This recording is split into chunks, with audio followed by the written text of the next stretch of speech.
Ang mga malalaking mga balita, ang mga matitinding mga pinag-uusapan, ang mga maiinit at pinagtatalunang mga issue. Lahat hagip, lahat malalaman. Hindi lang sa buong Metro at Mega Manila. Kasama na ang buong Pilipinas. Hahagupit na ang mga malalaking issue sa Ronda Pilipinas. Live na live sa DWIZ AM Metro at Mega Manila. Naka-live din sa DWIZ News FM Regional Stations. Naka-live din sa Radyo Ronda AM Radio sa Pilipinas. Live ding mapapanood sa Aliw 23 Free TV. At naka-live din sa lahat ng DWIZ Digital News accounts, Facebook, YouTube at DWIZ News website. Ronda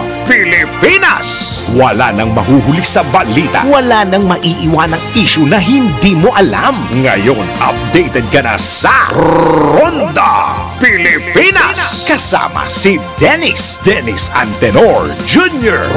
Ronda Pilipinas.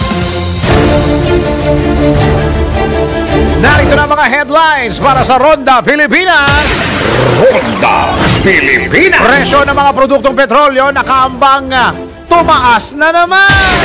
Ronda Pilipinas. Kahit may oversupply, presyo ng itlog sa ilang pamilya sa Metro Manila lalo pang nagmahal. Ronda Pilipinas. Paano ka lang i-regulate ang mga e-tricycle at e-bike pinabura ng MMDA? Ronda Pilipinas. Balita sa ibayong dagat, higit 12 katao patay sa pag-atake ng rebelde sa Congo. Ronda Pilipinas. Balita papalakasan, player stats ni LJ Mayo naging susi para makapasok ang tagig sa semis ng NBL Chairman's Cup. Ronda Pilipinas. Showbiz, Carlo Aquino graduate na sa mga daring role. Ronda Pilipinas. At mamaya sa NBI is na merong government employee. Nako, bawal ito. Ronda Pilipinas. At mamaya din, bakit mas madaldal o mas madaldal nga ba ang batang lalaki kesa babae? Mamaya, let's prove it! Ang mga malalaking mga balita, ang mga matitinding mga pinag-uusapan, ang mga maiinit at pinagtatalunang mga issue. Lahat hagip, lahat malalaman. Hindi lang sa buong Metro at Mega Manila. Kasama na ang buong Pilipinas. Hahagupit na ang mga malalaking issue sa Ronda Pilipinas. Live na live sa DWIZ AM Metro at Mega Manila. Naka-live din sa DWIZ News FM Regional Stations. Naka-live din sa Radyo Ronda AM Radio sa Pilipinas. Live ding mapapanood sa Aliw 23 Free TV. At naka-live din sa lahat ng DWIZ Digital News accounts, Facebook, YouTube at DWIZ News website. Ronda Pilipinas. Wala nang mahuhuli sa balita. Wala nang maiiwanang issue na hindi mo alam. Ngayon, updated ka na sa Ronda Pilipinas. Kasama si Dennis Antenor Jr. Ronda Pilipinas.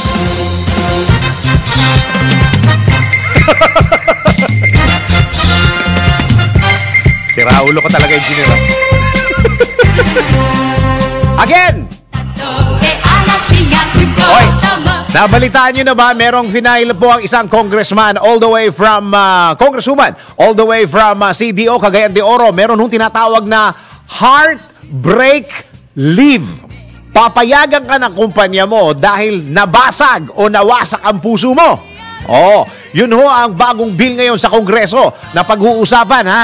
Ang tawag po dyan ay heartbreak leave. Ang karapatan ng isang tao at isang manggagawa na mag-leave sa kanyang trabaho dahil basag ang kanyang puso. Kumbaga na Bea Alonzo at na Dominic Roque ang kanyang... Roque ba ang pangalan nun? Tama ba? Dominic Roque ba? Yung lalaki, si Pogi. So pinag-uusapan po yan at sana hindi nyo magamit siyang libro na yan. Takot na naman yung mga employer dyan. Magandang araw, Pilipinas! Live na po tayo sa DWIZ News sa AM Metro Mega Manila. Nakalive din po tayo sa DWIZ News FM Regional Stations. At nakalive din tayo sa Radyo Ronda. And of course, sa mga ginagawang radyo ang kanilang mga TV. Ito po ang Aliw Channel 23. Live na tayo. Magandang araw, Pilipinas! Ako ang iyong magiging tagapagbalita. Ako si Dennis. Dennis Antenor Jr. Ronda Pilipinas. Sa detalye ng mga balita natin, ito na ang ating magiging weather. Whether we like it or not, patuloy na makakaapekto sa ilang bahagi ng bansa ang northeast monsoon at easterlies ngayong araw. Dahil dito asahan na ang bahagyang maulap hanggang sa maulap na kalangitan na may kasamang isolated rain showers o thunderstorms sa Metro Manila at nalalabing bahagi ng bansa na makakaranas rin ng bahagyang maulap hanggang maulap na papawirin na may pulupulong pag-ulan ang Batanes at Babuyan Islands. Bunsod ng northeast monsoon habang maulap at may kalat-kalat na pag-ulan, pagkidlat, pagkulog ang mararanasan sa eastern Visayas at Caraga. Pinayo naman ng pag-asa ang publiko na patuloy na mag-ingat sa posibleng pagbaha at pagguho ng lupa. Ronda Pilipinas. Samantala, nagbabadya ang panibagong malaking dagdag presyo sa mga produktong petrolyo sa susunod na linggo po ito. Ito ay ayon sa Bangko Sentral ng Pilipinas. Bakit Bangko Sentral ng Pilipinas ang nag-confirm nito? Bunsod na pagsirit ng presyo sa international market sa gitna ng tumitinding gera sa Middle East. Partikular na po ito sa Israel at Palestina. Patuloy na pag-atake ng mga Yemen Houthi rebel sa mga oil tanker sa Red Sea at plano ng Saudi Arabia na nangungunang producer ng langis sa mundo na magbawas ng produksyon. Batay sa pagtaya ng mga oil industry players sa Pilipinas, posibleng madagdagan ng piso at 40 hanggang piso at 40 sentimos siguro ito, hanggang piso at 90 sentimos ang kada litro ng gasolina. Next week ito. Piso at 20 hanggang piso at 60 sentimos sa diesel at kerosene o gas. Namimiligro ring makaapekto ito sa presyo ng mga bilihin, lalo na sa pagkain, sa harap ng nararanasang El Nino phenomenon sa agricultural sector. Ronda Pilipinas. Samantala, tanggap po tayo ng report. Paglalagay ng dahilan sa bawi pirma form ng COMELEC para sa mga nakalagda sa People's Initiative inapilang gawing optional. Alamin po natin ang report ni Patrol 11 Tina Nolasco. Tina! Nanawagan ang dating kongresista at ngayon bayan muna Chairman Derek Colmenares sa Commission on Elections o COMELEC na gawing optional ang pag-alagay ng dahilan sa withdrawal form ng mga taong nais bawiin ang kanilang lagda sa People's Initiative o PI sa isinusulong na charter change. Anya dapat maging optional ang natural requirements sa form na posibleng magdulot ito ng takot sa tao na pumirma kung mapipilitan silang tumestigo tungkol sa anomalya sa nasabing signature campaign.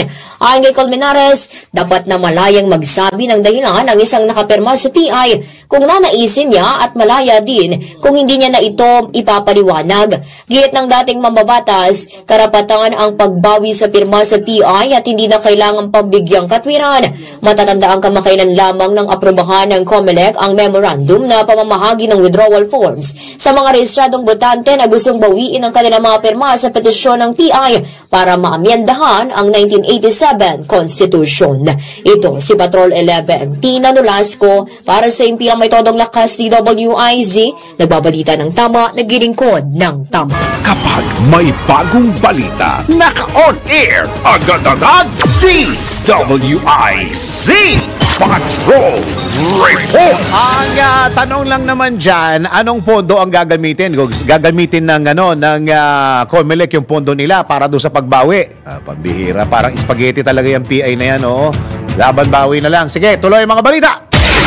Ronda Pilipinas. Patuloy sa magtaas ang presyo ng itlog sa ilang pamilyan sa Metro Manila. Sa ilang pamilyan sa Marikina Public Market, pumalo na sa 6 pesos ang kada piraso ng small-sized egg na dating 5 piso lang, habang nasa 7 pesos hanggang 750 pesos naman o 7 pesos and 50 centavos ang kada piraso ng medium-sized egg at 8 pesos hanggang 9 pesos kada piraso ng large-sized egg.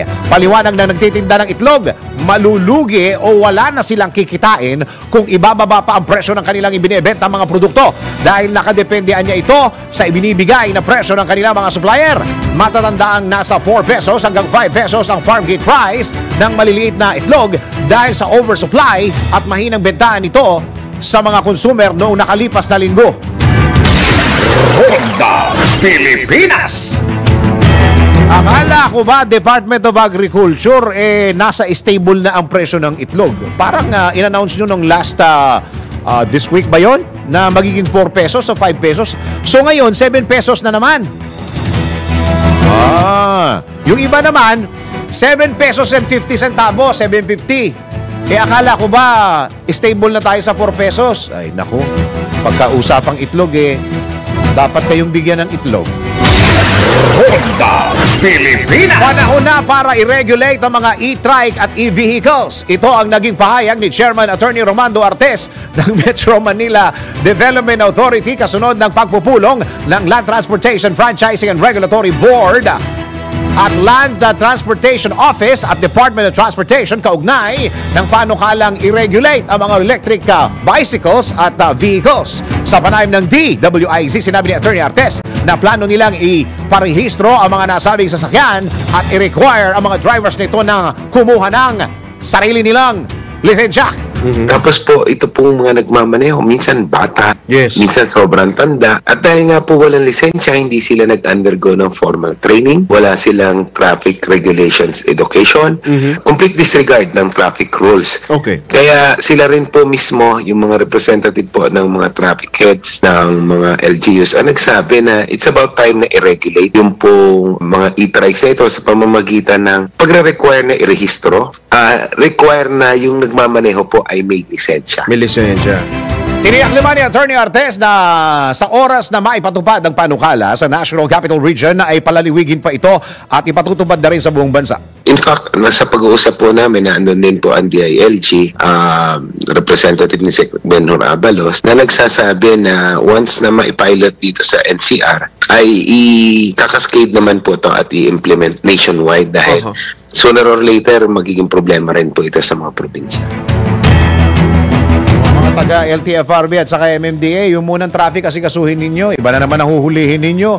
Grabe ho ang traffic dyan sa may sa may EDSA extension. Grabe ho. Ano ang dahilan? Makikita ninyo yung mga nagbababa at saka nagsasakay ng mga jeepney at saka mga nakaparada ng mga taxi driver, mga taxi na sasakyan. Oo. Yan muna. Torne.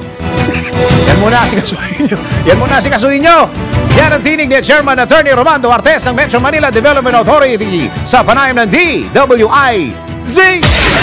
Ronda Pilipinas. Samantala, tanggap po tayo ng isang report.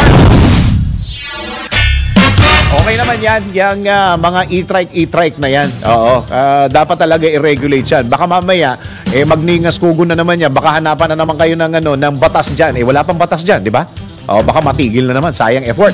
Mga sasakyan na illegal na nakaparada sa kalsada sa Paco, Maynila, yun. Ito muna, hinatak ng MMDA. Alamin natin ang report ni Patrol 5. Ay, Pangko, Kuyaya. Go. Nabulaga ang ilang mga residente ng Barangay 662, Zone 71 sa Paco, lungsod ng Maynila. Lalo na yung mga may-ari ng mga sasakyan dahil sa sinagawang operasyon ng Metro Manila Development Authority Special Operations Group Strike Force. Ang nasabing barangay, ang una ng pinuntahan ng MMDA noong Valentine's Day. Bunsod na rin ang mga reklamo dahil sa iligal na pagpaparada ng sasakyan.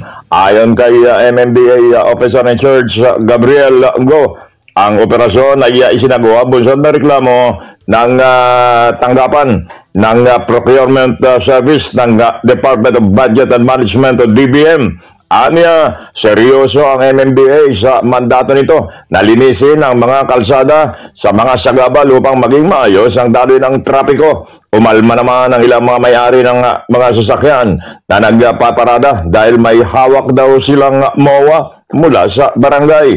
Giit naman ni Go, walang problema ang MOA pero dapat ay nasa ayos ang pagpapaparada at hindi naharangan ang kalsada. Ilang mga may-ari ng pribadong sasakyan ang natikitan habang 3 kotse at isang sidecar ang hinatak kung saan kinuha rin yung mga nakahambalang na halaman na sagabal sa daanan. Ito si Pagkakamba 5. Ayaw yung pang para sa implementar ng lakas. DWIC. Nagbabalita ng tama, naglilingkod ng tama. Ronda Pilipinas. Kinuha pati halaman. Pati halaman na nakaharang, kinuha. Pambira, oh. Sige. Samantala, kinumpirma ng City Disaster Risk Reduction Management Office ng Jose del Monte, Bulacan na 7 katao ang nananatili sa ospital at isa dito ang nasa kritikal na kalagayan matapos yung pagguho ng bahagi ng ikalawang palapag ng St. Peter the Apostle Church noong Miyerkules. Sa panayam po ng DWIZ, sinabi ni CDRRMO Head Gina Aizon na kabilang sa mga biktima ang isang 82-year-old na lola na nagtamo ng multiple fracture. Habang ang apo nito na isang 15 anyos na dalaga ang pinakabatang biktima na kasalukuyan ding nasa ospital dahil sa mild anxiety. Hindi malaman kung isa-surgery because of her age. 82 na po kasi si Lola. So meron po siyang multiple fracture na naranasan, na ngayon nakaso po. Kasi isa rin po siya dun sa nasa ilalim po nung mezzanine. Kaya po medyo siya po yung isa sa binabantayan namin. Tapos the rest naman po ay merong isa subject for surgery. Yung isa naman po, yung pinaka-youngest namin, yung 15 years old na apo din po nung apo po nitong critical natin. Binigyan din ito na hindi na maaari pang gamitin ang buong second floor ng nasabing simbahan. Ang aming pong pakikipag-ugnayan sa Cura Parroco na yung second floor po talaga ay definitely hindi na po siya pwedeng gamitin. Yung buo po na second floor. Parang mezzanine area din po siya na nakapaligid sa loob ng simbahan. So lahat po yun ay isa subject for repair na dahil nakita po na infested na nga po ng anay. Yan ang tinig ni CDRRMO Head Gina Aizon sa panayam ng DWIZ. Ronda Pilipinas. Samantala ay tinuturing ng krisis ng ilang retailers ang pabago-bagong presyo ng mga bigas sa mga pamilya. Sa isang panayam, sinabi ng ilang retailer ng bigas sa taging Mercato. Mercato ba ito? Mercato. Na hindi matatag o taas-baba ang presyo ng bigas dahilan para malito ang mga mamimili at maging matumal ang benta ng bigas. DA! Unang sinabi ng samang industriya ng agrikultura o SINAG na bumaba na ang presyo ng bigas bunsod ng pagbaba rin ng presyo nito sa world market at sa nalalapit na anihan sa bansa. Hindi naman sang-ayon dito ang grupong Bantay Bigas at sinabing mataas pa rin ang presyo ng bigas sa merkado. Sa ngayon, naglalaro pa rin sa 50 pesos hanggang 66 pesos kada kilo ang presyo ng lokal na bigas, habang 50 pesos hanggang 60 pesos kada kilo naman ang imported na bigas. Ronda Pilipinas. Samantala, tanggabo tayo ng isang report.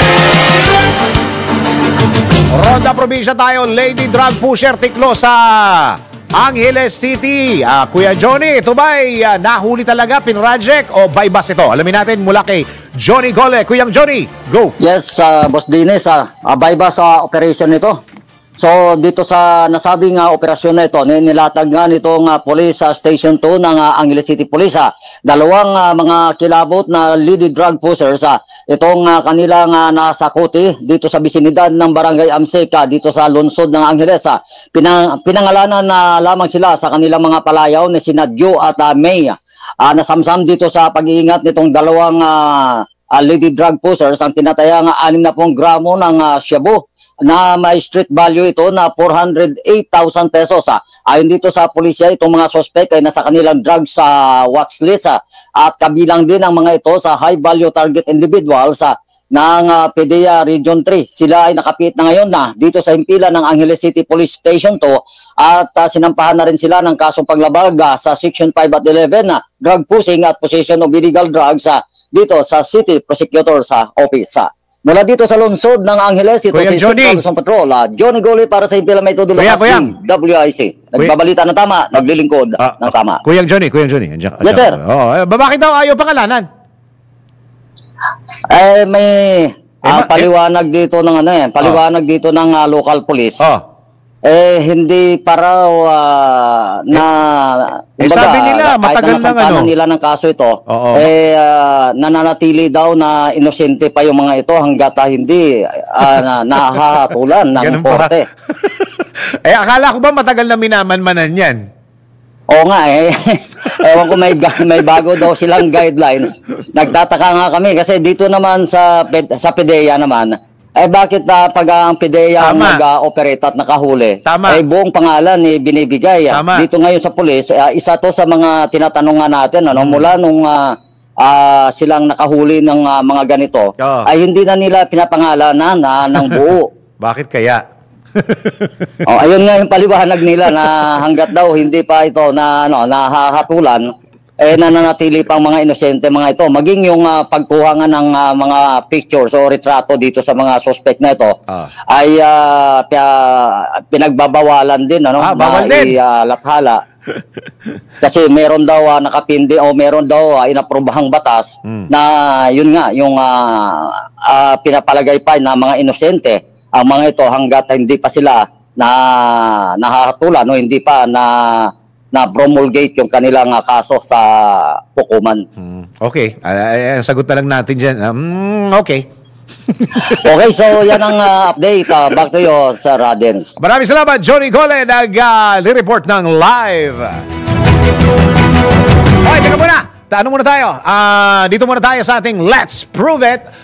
Alam nyo ba na sabi nila daw mas madaldal ang mga lalaki na batang lalaki kesa sa babae.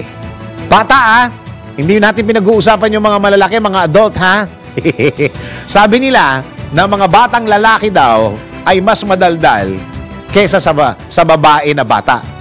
Hindi ba hanggang matanda na yan? Kasi sa bahay namin ako madaldal.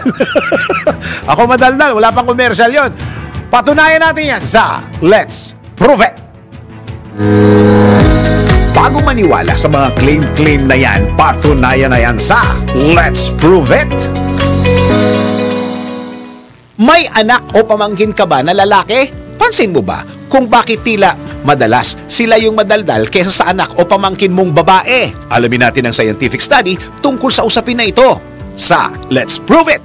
Ayon sa findings na na-publish ng iScience, ito ay resulta ng sex difference sa species evolution. Samantala, sa naging pag-aaral ng isang team na pinamumunuan ni D. Kimbrough Ollier ng University of Memphis sa Tennessee, gumamit sila ng algorithm para sa study sa mahigit 5,000 sanggol. Sa kanilang pag-aaral, napag-alaman nila na gumagawa ang mga sanggol ng mga pre-speech vocalization, mga sigaw, iyak at kalaunan ay mga tunog na parang salita tulad ng ba at ga na tinatawag na protophones na kalaunan ay nagbibigay daan sa mga totoong salita at mga pangungusap. Dito, napatunayan na mas maraming nabibigkas na wika ang mga lalaki kaysa sa babae sa pamamagitan ng pakikinig ng phonetic sound gaya ng apple at sa pakikinig sa matatanda. Bukod dito, ipinaliwanag din sa 0 to 3 website na ang utak ng kalalakihan ay lateralized o ang paggana ng dalawang hemisphere independently sa utak sa tuwing nag-iisip, nakikinig at nagsasalita. Pero sa mga mamis dyan, hanggat maaari kausapin ng diretso ang anak sapagkat ang bawat salitang kanilang naririnig ay kanilang ina-adapt at ginagaya. At sa mga mamis na may mga baby girl, don't worry and enjoy the process. Magiging madaldal din ang inyong mga anak habang tumatagal. Oo, yung mga babae, lalo na pagka nagkaasawa, mas dumadaldal yung pagka nagkaasawa. Okay, basta doon sa mga magulang kailangan i-involve po natin yung mga anak natin sa sports, sa sports. Oy, mga kaastig, handa na ba kayo for the next level ng saya sa paborito ninyong sports? Sa Arena Plus, astig sa sports, siguradong magpapabago sa paraan ng inyong pag-enjoy sa mga paborito ninyong laro. Pwede mong i-stream ang live games ng local at international sports sa internet at sa inyong mga telepono. maging up-to-date sa latest score sa libu-libong games worldwide. Kasama dyan ang PBA, NBA, PVL, soccer, may basketball, volleyball at boxing at marami pang iba. But that's not all. Kasama sa magbibigay ng saya sa inyong gaming experience ang official Astig endorsers na sina Scottie Thompson at NBA star Jordan Clarkson. Kaya ano pang inaantay ninyo? Download Arena Plus app now in App Store or Google Play. You can watch it also on arenaplus.ph. Sa Arena Plus, Astig sa sports. Keep it fun. Game responsibly. Oy, teka muna, bago tayo mag-commercial, may makakausap po tayo mamaya. Doon sa mga, ano ngayon? Friday ngayon, di ba? Friday. Bukas baka pupunta kayo ng Tagaytay. Hindi lang bukas, sa mga susunod na weekend, long holiday, isa, yung economic holiday, yung inililipat yung holiday. Pagka Lunes o kaya Friday. O yan, holiday economics ang tawag diyan. Baka kayo pupunta ng Tagaytay. Ay, masarap sa Tagaytay, malamig ngayon. Oo. Mamaya may pag-uusapan tayo na mas mabilis na daan na papunta sa Tagaytay. Ayun. Oo. Traffic sa Tagaytay, wala na kami pakialam dyan. Kaya mo magta-traffic dyan. Kahit mag-traffic dyan, malamig naman. Hindi namin pag-uusapan yung traffic dyan. Ang pag-uusapan natin kung paano mas mabilis pumunta at makarating ng Tagaytay. Oy, gusto yan ng mga magbabiyahe. Abangan nyo yan sa pagbabalik natin. Oras mo natin sa buong Pilipinas. 30 minuto makaraan ng 10:00 ng Umaga. That time check was brought to you by MX3. Tunay, natural at original. Ronda Pilipinas. Tuloy ang mga balita at impormasyon sa Ronda Pilipinas. Makakasama po natin, mayroon po tayong bisita live sa studio. Nagpunta po siya dito. Touch kami pagka pinupuntahan kami dito. Kasi traffic dito sa amin. Kaya di ba Juday? Kaya na-appreciate namin pagka yung mga politiko nagpupunta rito, tapos yung mga guest natin nagpupunta rito. Alam niyo kung bakit? Kasi napaka-traffic dito sa amin. Ang traffic. Kaya pagdating dito, syempre maganda tong studio namin. Kahit pa paano maaliwalas yung dating sa kanila. Dahil maganda naman yung studio natin. Okay, nasa studio po natin, live sa studio, ang Vice President Communication and Stakeholder ng MPT South, si Miss Madam Arlette Capistrano. Ma'am Arlette, magandang araw po sa iyo. Magandang umaga sa iyo, Dennis. Ang ganda ng apelyido niyo, Capistrano. Broadcaster ang dating na to. Merong, di ba parang may na Capistrano dati? Ayun na. Parang merong isang newscaster na ang pangalan ay Capistrano. Kung hindi siya newscaster, baka reporter. Maaari. Wala ako kayong kamag-anak na nasa media. Wala akong kakilalang nasa media na kamag-anak namin. And good ba yun o bad? Kanina, bago tayo nag-break, ako'y share ko sa inyo na meron kami pag-uusapan na isang madaling paraan o mabilis na paraan na makarating sa may bandang Tagaytay. Alam naman po natin na tayo mga taga Metro Manila, ang layo ng Baguio, madam, di ba? Layo ng Baguio. Ang pinakamalapit sa atin na malamig na klima ay itong Tagaytay. Yes. Okay, kumustahin ko lang yung ano tawag doon? SS4, yung silang Aguinaldo. Subsection 4. Opo. Kumusta na po yan? Di ba, nung nag-open kayo nun, madam, ilang araw kayo ng libre nun, di ba? Buwan ang buwan binilang ba? natin. Oo, buwan ang binilang natin. ang Bukas tayo tagal, ng subsection 4. Ito ay nagdudugtong na, diretso na ito sa Aguinaldo.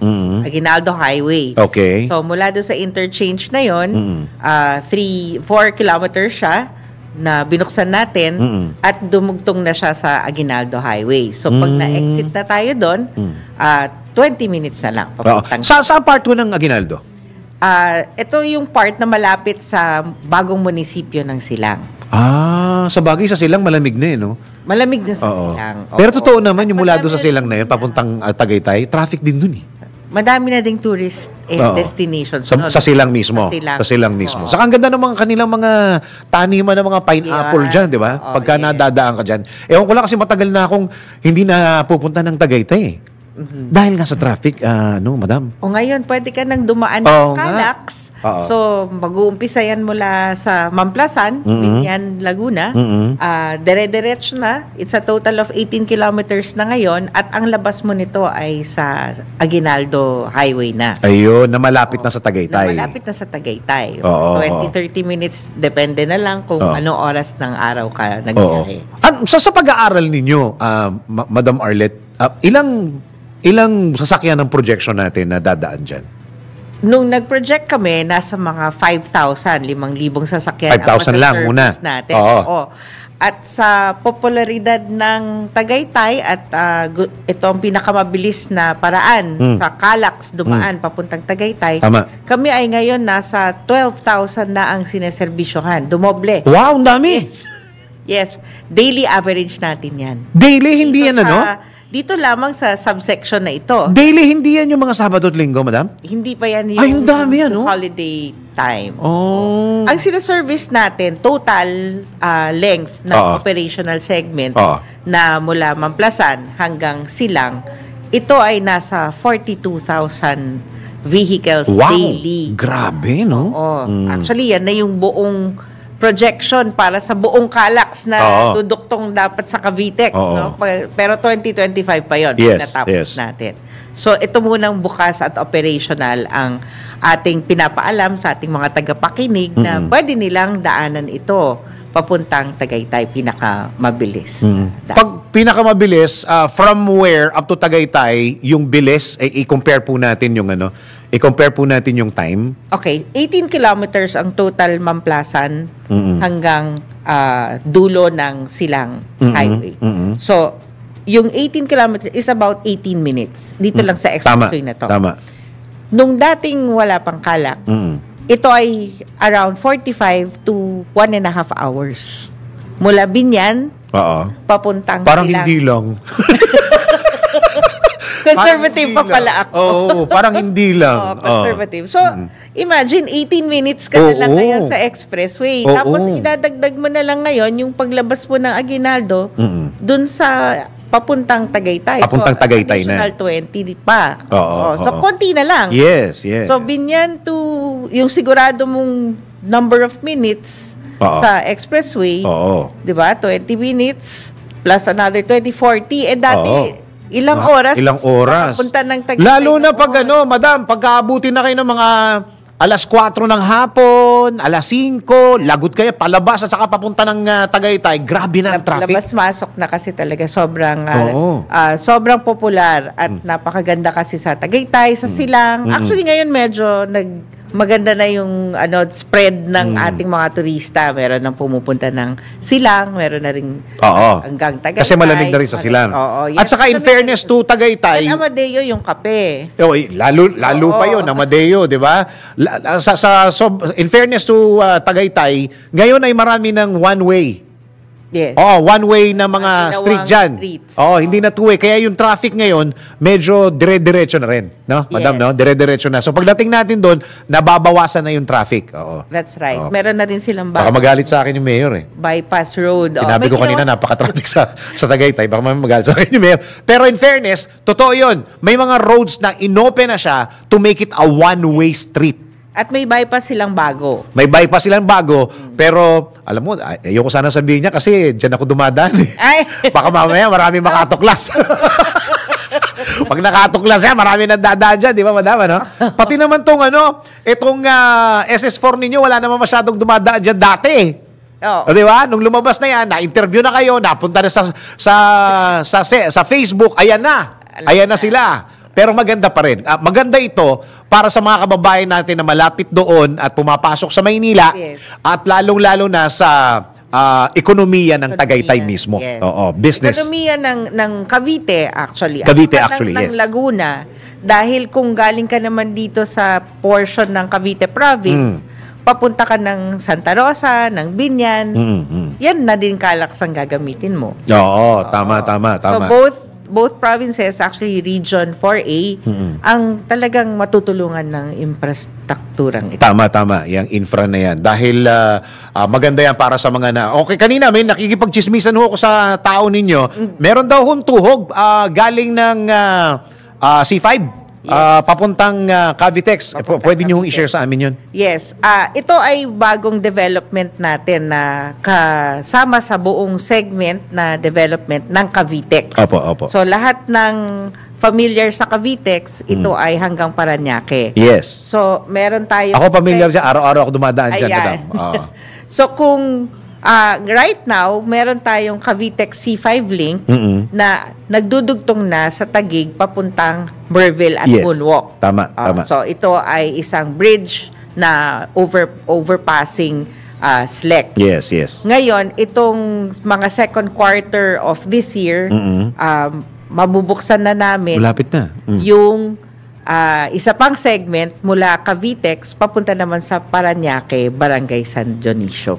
Papuntang Parañaque. Oo, papuntang Parañaque. So, kumbaga, ang madidecongest nito ay yung magkakasabay na dadaan ng Parañaque Toll Plaza, dadaan ng Bacoor, Las Piñas, ganyan.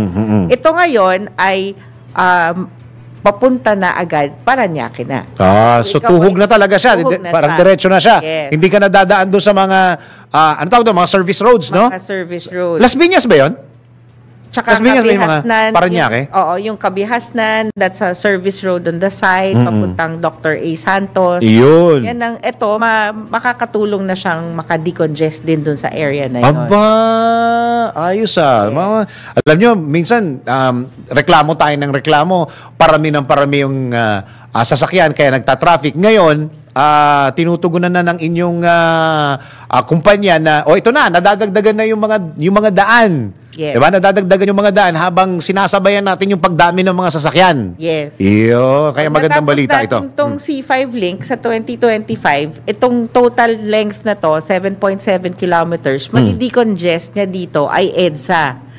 EDSA ang tama. madi-decongest niya, di ba? Kasi yun din ang goal sana ni C5, kasama na rin tong C5 link, at madi-decongest din niya yung mga service roads along dun sa SLEC sa area. Iyon. Magandang balita ho yan. Lalong-lalo na sa mga umuwi dyan sa area na yan araw-araw at saka sa mga dumadalaw sa kanilang mga pamilya at saka sa kanilang mga jowa. Sa kanilang mga jowa. Magandang plano po yan. Kaya siguro magpasalamat tayo kay MVP. Di ba? Friend ko yan eh. Yun nga lang, hindi niya alam na friend ko siya. Okay, pag-usapan natin, mabilisan, Ma'am Marlette, yung promo na bigay natin or offer natin sa mga kababayan natin. Meron kami ngayong ongoing na promo na tinatawag na Holly Deals. At ito, automatic kang kasali kung ikaw ay dumadaan ng Cavitex, Okay. ng Calax, at yung iba pang toll roads natin na NLEX, SCTEX, at CCLEX, kasama ang ating Cebu sister company Yes. dito. At ang kailangan mo lang dito ay mag-download ka ng Drive Hub app. Ano pangalan? Drive Hub Hub app. Oo. Okay. So, makikita niyo yan sa Google Play at sa Apple. iOS. Yes, Sa iOS, iOS. opo. And then, i-download lang natin at i-link yung ating EasyTrip RFID account number doon sa app na ito. At automatic yan. Tuwing nagre-reload tayo, you will earn your ticket or your point. It's called a point, but okay. it's actually a raffle ticket. Raffle ticket. Oo. So, yan ang digital raffle natin with the supervision of DTI on March 7. March 7. Yes. At baka curious ka din. Anong mapapanalunan? Okay. Okay. Anong Ang mapapanalunan? First, meron tayong 40 prizes. Akala ko mapapalunan. First prize, Calax. Second prize, Cavitex. Sige, go ahead, ma'am. Diba? Sorry. 40 prizes of 50,000 pesos. 50,000? Yes. Oh, Yan. syempre, cash is 40 cash. prizes. Diba? Cash is Yes. cash. So, pwede nyo na rin gamitin yan, i-reload nyo yan. Pwede rin. Forever mo na siyang maging load, no? Mapapakinabangan And then, na. meron din tayong 10 prizes of 100,000 pesos. Aba. Yes. Okay. And yung pinaka-grand prize natin are 2 cars, 2 SUV Oh, wow. ng Chevrolet. Wow! Hindi nyo binanggit sa akin kanina yun, guys. May kotse pala. May kotse. Unitin So, lang na. i-link natin. Opo. I-link natin ang ating account na EasyTrip RFID sa ating MPT Drive Hub at mag-o-automatic. Ililink, ibig sabihin, i-re-register. I-re-register. Oo. I-re-register. Nandun naman, susundan nyo lang yung guide nung app. Nandun na siya. I-re-register natin. At pagkatapos nun, ay automatic siyang magbibigay sa'yo ng point tuwing nagre-reload ka ng 200 pesos. 200 pesos. Mabilis lang yun, lalo na kung araw-araw ka gumagamit. Apat araw lang yun eh. Apat araw ba? Hindi. Kasi ang sa Cavitex is 35 eh. So parang 3 lang pala. Sandali lang. Hindi. 2 araw lang pala. Reload ka ng reload, points ka ng points. Yan. Ang maganda yan. Yung parang obligasyon mo na maglagay ng load, pero kahit pa paano napapakinabangan mo. Yes. At may chance to win. Chance to win din. Ulitin lang natin, madam. Yung hub, ano yung pangalan? MPT Drive Hub. MPT Drive Hub. Yes. Okay. MPT Drive Hub. Yan, pwede nang i-download yan, madam, ngayon? Yes, pwede na. You just go to the Google Play or iOS. Iyon. Maraming salamat, madam. Pwede bang regaluhan mo ako na isang question, ma'am? Isa lang. Sige na, pagbigyan mo na ako, ma'am. Ika-question kita? Hindi, ako Or po ikaw magpo-question. mag-question? Nasa communication naman kayo eh. Hindi, gusto ko lang malaman kung anong update dun sa, total pinag-uusapan na rin natin itong mga highways na ito, mga expressways na ito. Yung consolidation ng EasyTrip at saka, ano yung sa EasyTrip and AutoSweep. AutoSweep. Nasaan na po yung consolidation na ito? Right now, you can already enroll. Kunyari, ang sayo ang RFID ay EasyTrip. Okay. Ngayon, gusto mo rin gumamit doon ng ibang tollways. Yes. No? So, i-enroll mo lang yung EasyTrip sa AutoSweep. Or vice versa. Or vice versa, Okay. para hindi na dalawa yung sticker mo. Yun. But meron pa rin tayong mga motoristang gusto nila dalawa. Magkahiwalay. Magkahiwalay. Pero pwede na ngayon. Pwede na ngayon. Pwede na. So, yung next na step na consolidation yan, ay in-announce ng Toll Regulatory Board na tina-target nila ang July.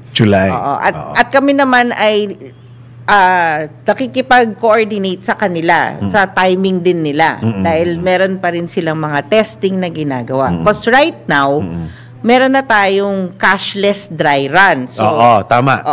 So, ibig sabihin, medyo pakonti na ng pakonti yung ating cash lanes dahil ine-encourage natin na magiging RFID na tayo dahil ito talaga yung pinakamabilis na paraan. Dahil pag toll teller, pag iisipin mo, 12 seconds ang transaction sa isang teller. Tahaba pa yan kung meron kang 1,000. Sa panunukli. Diba? Makikita mo yung teller, lalabas pa. Kaganon-ganon, no? 1,000, may sukli. Ngayon, hindi na. Hindi na. So, ngayon, yung consolidation na yan, yun yung tinatanong mo, mga bandang July ang target with Toll Regulatory Board. Yun. Alam mo, ma'am, hindi naman sa pagmamayabang. Ako nangulit dyan kay Sir Julius noon. Yes. Few years back. Sabi ko, pagsamahin nyo na, sir. Load ka dito, load ka dun. Pagsamahin nyo na. Ayan, Dennis, nagawa na natin yan, ha? Sabi niya. Okay na yan, ha? Maraming salamat sa'yo. Sabi niya. Ma'am, maraming salamat po. Thank you very much then for this service para sa Filipino people. Thank you very much, and of course, we are at your service. Thank you very much po. Yan po si Ma'am Arlette Capistrano, Vice President ng Communications and Stakeholder ng MGT MPT South. Tuloy-tuloy po ang mga balita at impormasyon sa Ronda Pilipinas. Ronda Pilipinas. At balita sa ibang bansa. Mga balitang dapat alam mo kahit sa labas ng bansa. DWIZ Balita sa ibang bansa. Hindi bababa sa 12 ang napatay habang 16 naman ang dinukot ng mga rebelde nang pasukin ito ang isang mining site sa Congo. Ayon kay Vital Tungulo, pinuno ng isang local rights group, inatake ng mga armadong grupo na Codeco ang isang minahan ng ginto noong Miyerkules malapit sa distrito ng Jugu sa lalawigan ng Ituri. Patuloy na sumiklab ang karahasan sa Silangang Congo dahil ng mahigit 100 armadong grupo na nag-aaway para sa mga lupain at pagkontrol sa mga minahan habang iba ay sinusubukang protektahan ang kanilang komunidad. Sa mundo ng palakasan, ang latest malalaman sa DWIZ Sports News. Samantala, player stats ni LJ Mayo naging susi para makapasok ang Taguig sa semis ng NBL Chairman's Cup. Sports News mula kay Kim Gomez. Sa mundo ng palakasan, ang latest malalaman sa DWIZ Sports News.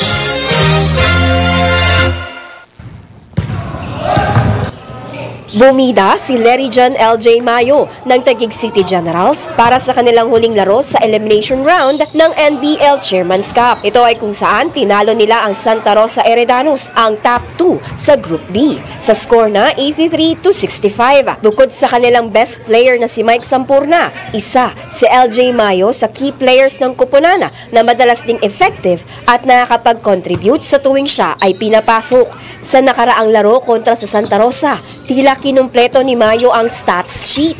Matapos niyang makapagtala ng 11 points, 18 big rebounds, 5 assists, 4 steals at 6 blocks. Dahil dyan, sigurado na ang kanilang spot at sila ang unang kupunan na nakapasok sa semifinals ng kasalukuyang NBL Chairman's Cup. Patuloy na tumutok sa Aliw Channel 23 dahil isang linggo ng elims na lang ang natitira at ang semis ay aarangkada na. That portion was brought to you by Arena Plus. Sa Arena Plus, astig sa sports. Download Arena Plus app now in App Store or Google Play. You can watch it also on arenaplus.ph. Ito na ang latest, bagong-bago, fresh na fresh. DWIZ Showbiz News. Samantala, para sa ating Showbiz News, Carlo Aquino graduate na sa mga daring roles. Alamin natin ang Showbiz Report mula kay Anton.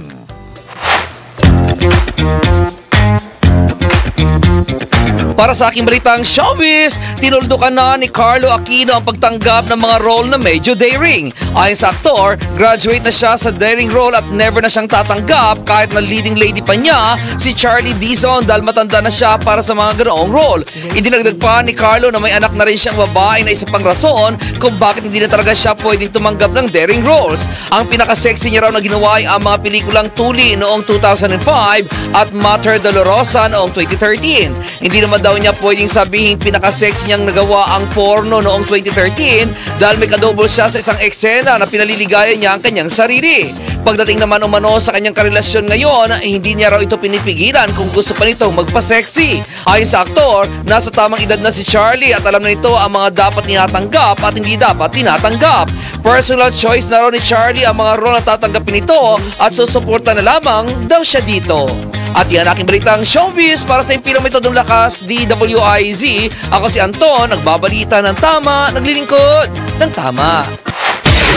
Ronda Pilipinas. At bago tayo magpaalam, ngayong araw na ito, tayo muna'y magpatama. Ang ating patama code for the day, ang pinagdaraanan mong pagdurusa ay hindi panghabang buhay. Ayun. Ika nga nila, pag may problema daw tayo sa buhay, pagdaanan mo lang yan. Daanan mo lang yan at wag mong tatambayan. Okay? So, ibig sabihin, hindi dyan nag-i-stop lahat. Okay? Daanan mo lang yan. Kaya nga ang tawag dyan ay pinagdadaanan. Daanan mo lang yan at wag mong tambayan.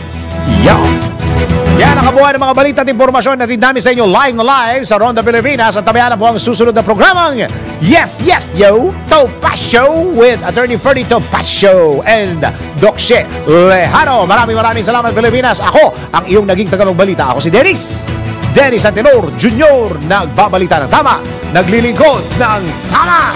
Ang mga malalaking mga balita, ang mga matitinding mga pinag-uusapan, ang mga maiinit at pinagtatalunang mga issue. Lahat hagip, lahat malalaman. Hindi lang sa buong Metro at Mega Manila. Kasama na ang buong Pilipinas. Hahagupit na ang mga malalaking issue sa